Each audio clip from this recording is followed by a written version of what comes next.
open up and let them fire away. Okay, let's start with Kim Jones. Go ahead, Kim. Hey, Spags, it's Kim. I'm happy to get to talk to you again. Kim? What stands out? Just lost it, Brad. Oh, Kim, let's see if we can give it another shot. We lost audio on you. Try it one more time. How about now? Am I back? Yep, We got it. Okay, I didn't touch anything, I promise. Spags, it's great to see you again. You too. You too. I'm curious what stands out to you about Josh Allen, in particular, his relationship with Stephon Diggs. Yeah, I mean, look at it. It's obviously there's chemistry there, Kim. Instant, because they really haven't been together a long time. Didn't have the offseason. You'd think it'd be a little, but they came right out of the blocks. And obviously it's because you got a real good talent at quarterback, and he's obviously a talented receiver. But it's impressive to me. It really is. Let's go next to Herbie Tiopi. Go ahead, Herbie. Hey, Coach, along those same lines with that wide receiver core, especially in light of the type of game that you guys came off last week, it looks like the Bills will get John Brown back this week. He was able to practice yesterday and today. And so what are some of the challenges you see looking at that triple-headed Bills wide receiver core with Diggs, Beasley, and Brown? Yeah, they've got three of them that we got to be concerned about. You can't double them all. Then you don't have any players left to either stop the run or rush the passer. So we got to pick our spots. I mean, we got guys that we're going to try to line up in their play. We'll try to mix it up a little bit. I'm not so sure there's anything else you can do other than that. And somehow, some way, we need to affect the quarterback where we don't give him all that time and he hit those weapons that he's got downfield. Because look, they've got them all over the place. And with 15 coming back, it just creates another headache. Go next to Sarin Petra. Go ahead, Sarin. Coach, I'm curious, kind of a follow-up on the speed receivers there with the Bills. The Raiders, how much of the success they had was maybe them giving you a whole new look? We heard kind of some of the other guys talking about, I know Chris Jones talked about some of the new formations they had. How much did they maybe have that game circled and for 4 weeks we're playing a little possum and unleashed a lot of new stuff on you there? Well, I don't know if it was as much that as I'm not sure we executed like we normally do. There's a play in there or call in there I'd like to have back that resulted in one of those long passes. So I don't think that's on the players or anything that the Raiders did. We didn't execute as well as we had in prior games. And when you do that, and if you don't execute, obviously in the back end really well, it can result in explosive pass plays. And we just got to make sure we limit those to give ourselves a chance to play better defense. Go next to Therese Paylor. Go ahead, Therese. Hey, Spags, how you doing, man? Good. Hey, quick. I got a dorky football question for you. I try to watch a lot of football every week, and it feels like every week I'm watching teams just run over routes like crazy, just medium range, deep range. I was hoping you could help me understand, A, are we seeing more of them? And B, why are they so effective? And C, just generally, how can defensive backs contest these? Yeah, I think you're right that we are seeing a lot of them. I think part of it is, look, it's a little bit of a copycat league, and I think some offensive coaches see other guys have success with it.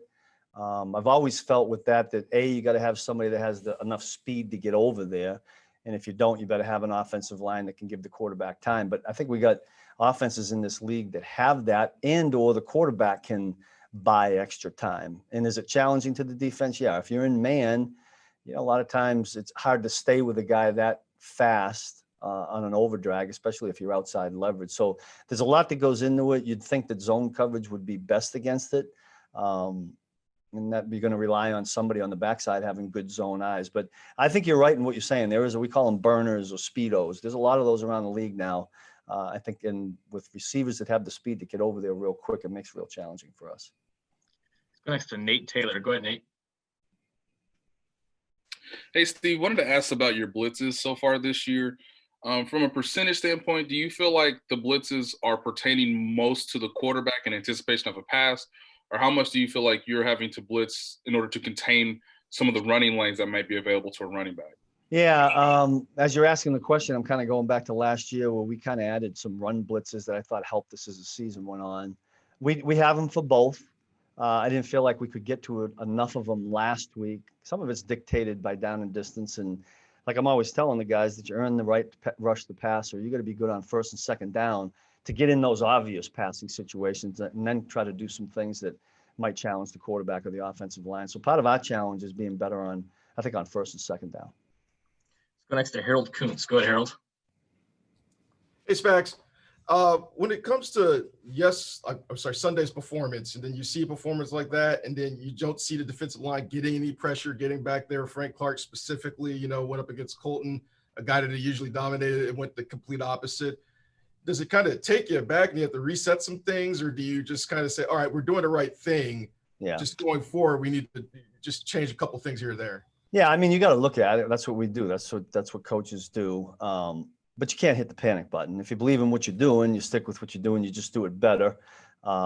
We didn't do too much different than we had in previous weeks. We just didn't do it as well. One of the things I shared with the players, and it was amazing to me, from play 21 to play 29, that's a 9-play swing there. We gave up 214 yards and 21 points. That's when you do that in the course of a game, that's hard to recover from. So there were some things that just didn't go right there. Boom, boom. It kind of rolled downhill on us. I thought we recovered decently in the third quarter and then just couldn't close it out in the fourth quarter. But we're not going to panic. We're not going to throw everything out. We're just going to try to do it better. I think we've got 3 more hands up. We'll go right down the line. Todd Lebo, go ahead. Hey, Coach, I know you can't go back and change what happened last week, but what have you seen from your guys this week, meetings and on the practice field? Have they responded the way you'd like to see after a game like that? Yeah, great question. And absolutely. I love this group. There's a lot of character here. There's a lot of pride here. And nobody feels worse about it than the players that were out there playing. In particular, yesterday, we had a walkthrough. It's a 30-minute walkthrough. We just got done one for today that I thought it was the best we've had in the year and a half that we've been here. So I've never questioned the guys' effort. I've never questioned the preparation. We just got to go out there and make sure that we do things that we have executed during the week and just do them really well. Let's go next to Pete Sweeney. Go ahead, Pete. Good afternoon, Coach. Unique question for you here. You've gone up against Lev Bell 5 times in your long career. Was curious what you remember about those times and that having to defend him, and what was your reaction yesterday when you found out now he's on your offensive side of the football? Yeah, I mean, look, it's great always to accumulate good football players, and I've got a lot of respect for Le'Veon Bell. I mean, I haven't seen him or gone against him in a long time, but I just remember him a headache. He was so challenging to stop in that what we call dual play that the Pittsburgh Steelers ran, where he would just sit back there and pick and weave, and no matter what you did, it felt like you couldn't stop him for less than 6-7 yards. So a lot of respect for him. Good football player. I'm sure our offensive guys over here would be really happy to have him. Go last, Sam McDowell. Go ahead, Sam. Hey, Steve. Hey, they had 3 big pass plays on Sunday, and we see the final product and what the coverage ends up being. But I'm wondering, from your perspective, did the final product, was that the coverage as you would call? Were guys out of place there, or did they just not execute the coverage? What was your breakdown of those? Well, one was a bad call. In all honesty, I thought I put CW in a bad situation. If I had to do that over again, I would not do that. The 2 others, and they're going back and forth in my head. I mean, look, it's never one person on an explosive pass play, because typically a long explosive pass play takes a little bit of time to develop. So somebody up front has got to take onus on it. I thought listen, I'm going to give the quarterback some credit here too, and the wide receivers. Those are good football players that we went against. But can we stop those plays? Yes, with the calls that we made, except for the one that I'm talking about that I'm responsible for. I just believe we got to do a little bit better, do a little bit faster, and we'll be okay. Coach, we appreciate your time. Thanks for joining us. Thank you.